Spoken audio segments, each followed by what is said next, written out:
네, 안녕하십니까. 네, 안녕하십니까. 친구들과 한국사를 공부하고 있는 서부원이라고 합니다. 역사 강의 크리에이터 루루쌤이라고 합니다. 5.18 민주화운동 기록물이 유네스코 세계기록유산에 등재가 되었다는 점. 세계기록유산하면 뭐 훈민정음 해례본, 팔만대장경 그런 것들이 있는데요. 이 5.18 민주화운동이 국제적으로 공인을 받았다는 점. 그것이 핵심인 것 같아요. 그러니까 우리나라 안에서만 중요한 사건이 아니라 네. 전 세계가 공감하고 인정하고 배우려고 하고 이런 사건이라는 거죠. 광장의 의미가 유독 이 광주는 좀 남다른 것 같아요. 그 5.18 당시에 거기가 이제 수만 명이 모여요. 이렇게 분수대에 태극기 이렇게 딱 걸어놓고 사람들이 그 분수대를 싸고 이렇게 에워싸고 엄청나게 많이 모여있는 사진들을 혹시 보셨을 거예요. 그게 바로 민족 대성회 때 그 사진이에요. 이렇게 양복 딱 입은 이게 대학 교수들부터 공무원들, 그렇죠. 뭐 네. 자영업자, 일반 가게주인, 택시기사, 뭐 심지어 중고등학생, 대학생 그런 사람들끼리 다 모여요. 다 모여서 그냥 자유롭게 발언을 했다는 거예요. 그러니까 계급도 나이도 뭐 아무것도 없이 묻지도 않았어요. 그게 직접 민주주의 아니에요? 그거를 보여준 하나의 아주 중요한 사례가 광주다. 그러니까 그 광주에 대한 사람들은 좀 그런 자긍심이 있죠. 우리가 직접 민주주의 하면 막 그 스위스 뭐 이런 것만 생각하는데 아, 그렇죠. 우리도 자랑스러운 게 있단 말이에요. 네, 5.18 민주화운동 당시에 집회를 주도하셨던 김태정 선생님께 전화 연결을 시도해 보겠습니다. 네. 여보세요? 네, 안녕하세요, 선생님. 안녕하세요, 선생님. 근데 이제 개헌군이 물러간 뒤에 22일 날 도청 앞에 그 분수대 광장에서 자연스럽게 집회가 열렸는데 네. 우리 시민들이 총을 들고 있으면은 계속 폭도밖에 안 되니까 빨리 무기를 해소하고 또 네. 이걸 당국에 반납해가지고 치안 질서를 경찰과 군인들한테 맡기자 이렇게 말을 했어요. 이것은 전혀 어떤 뭐랄까 임시방편이지 네. 해결책은 될 수 없잖아요. 그렇죠. 사이에 네. 시민들이 엄청나게 많이 희생됐는데 그렇죠. 네. 그래서 시민들이 반발을 했고 23일부터 민주화운동 세력들과 학생들이 모여가지고 집회를 하게 됩니다. 네. 그것이 시민 걸기대회고 23일부터 시작해서 26일까지 5차례에 걸쳐서 진행이 됩니다. 그 프로그램 진행과 사회를 어쩌다 보니까 제가 또 맡게 됐습니다. 보이시는 거 모르겠는데 네. 이 사진이 지금 그 전두환 화영식 하는 사진입니다. 네, 맞아요. 와. 요거 20 며칠이더라. 예. 24일입니다. 네, 네, 네, 네. 네. 근데 가운데 이제 그 옆모습 나오는데 마이크 들고 네, 예, 사람이 여기. 접니다. 근데 그 광장 그 분수대에 있는 그 도청 앞 지금 민주광장에 예. 이렇게 뭐 발언자들이 뭐 정해져 있고 그랬었나요? 처음에는 저희가 예를 들면 집회를 할 때는 네.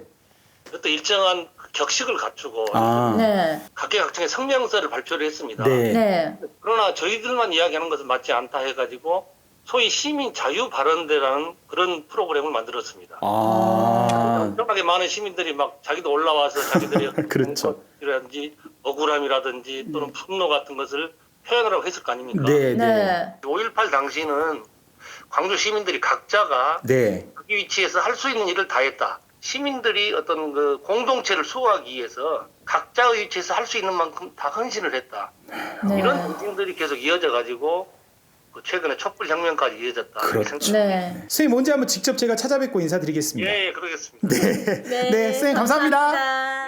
그 5월 22일부터 5월 27일까지 그 닷새간 광주는 완전히 그냥 그 치안 부재상 치안이 없으면서 아예 그냥 없어요. 아무것도 없어요. 아무 공공기관 다 문 닫았고요. 네네. 그 10일 동안 그 항쟁 기간 동안 아무런 뭐 강도 사건 그러니까요. 이런 특수 범죄들이 일어나지 않았다고 하더라고요. 경찰이 그런데, 없는 거죠. 경찰이 없고 없어요. 뭐 공무원이 사실상 업무를 손을 놔버린 상태인데 그런데 여기서 자치적으로 돌아갔다고 순찰대를 조직하고 그러니까 시민 수습 대책위원회라는 게 꾸려져요. 막 그 시장의 아주머니들이 주먹밥도 만들어서 그렇죠. 올리고 십시일반 돈 모아가지고 생필품 제공해주고 그냥 가게에서는 또 뭐 이런 거 먹을 것도 주고 주유소는 완전히 그냥 그 뭐라 그럽니까 그 산타크로스 역할을 한 거예요. 알아서 가져가십시오. 네. 이런 것도 있었고 또 다친 계엄군이 이게 쓰러졌어요. 피를 흘리고. 네. 그래서 시민들은 부상당한 계엄군을 시민들 몇몇 진짜 부축해가지고 병원으로 옮겼대요.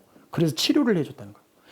이쯤 되면 아군도 적군도 없어요. 그러니까 그러한 완전한 절대 공동체가 사실 그 10일간 있었다는 것이 그런 절체절명 위기 상황에서 사람들이 자발적으로 동참하고 광주의 그 당시에 40년 전 시민 의식은 정말 지금 우리 사회에서 정말 필요한 절대적인 가치가 아닐까 이런 생각을 합니다. 5.18 민주화 운동이 각기각층의 많은 사람들이 참여를 했잖아요. 네네. 근데 그 중에서 노동자 분들이 많으셨는데 여성 노동자들도 참여를 하셨다는 점 네. 기억을 해주셨으면 좋겠어요. 그 중에서 저희가 윤청자 선생님과 함께 전화 연결을 해볼 생각인데요. 네, 안녕하세요. 네, 안녕하세요. 네, 네. 선생님 반갑습니다. 제가 그때 공장에서 일하는 여성 노동자였습니다.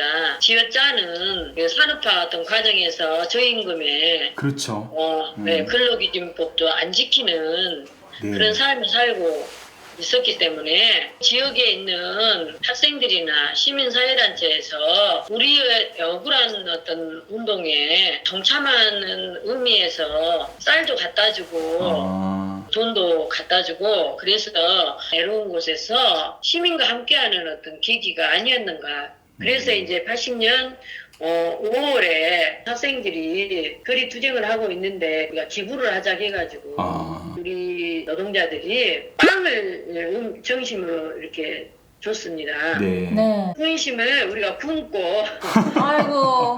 1200명의 여성 노동자들이 모두가 다 동참을 해주면서 빵과 우유를 전달을 하게 된 계기가 된 겁니다. 5.18 민주화 운동이 사실 노동자가 중심이었잖아요. 역사를 이렇게 얘기하신다라면은 민중들의 역사를 그렇죠. 우리가 봐야 된다는 얘기죠.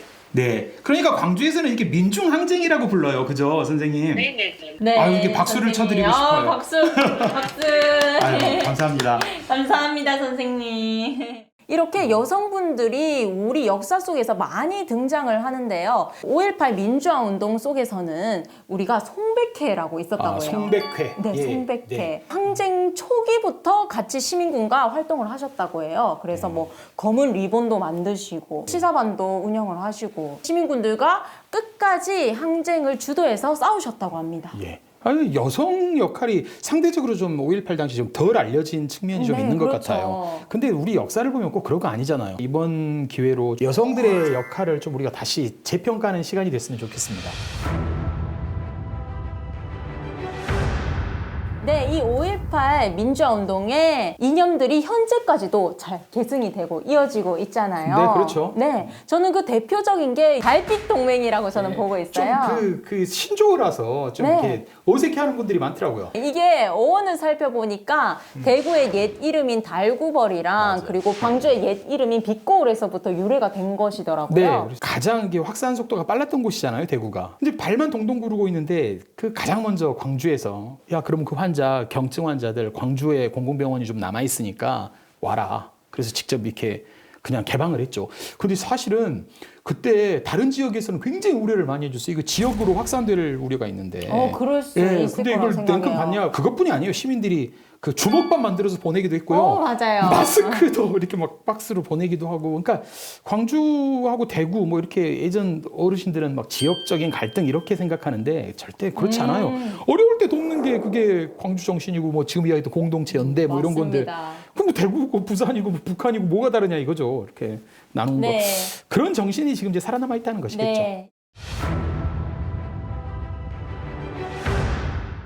꼭 밝혀져야 될 내용들이 있어요. 그게 뭐냐면 바로 이제 집단 발포, 그렇죠. 그리고 최초 발포자가 누군가, 네. 실질적인 지휘자가 누구인가, 그리고 아직까지 행방불명된 사람들, 이런 점들이 맞아요. 밝혀져서 네, 그렇죠. 국가적으로 공인된, 인증된 그런 보고서가 작성이 되어야 한다는 점이죠. 이렇게 공식적인 보고서가 나오지 않으면 계속적으로 사람들이 사실을 왜곡하는 이런 현상이 일어난다고 저는 생각을 합니다. 맞아요. 이게 유네스코가 인정한 세계적인 민주화 운동인데 아직도 왜곡하는 사람들이 있는 거 보면 되게 화나요. 진상 규명은 정말 어떻게 지금까지 이 40주년 동안 이렇게 묵혀온 이런 역사를 이렇게 들춰내고 미래를 향한 어떤 첫걸음이에요. 이게 안 되면 다른 걸로 연결될 수가 없는 거거든요.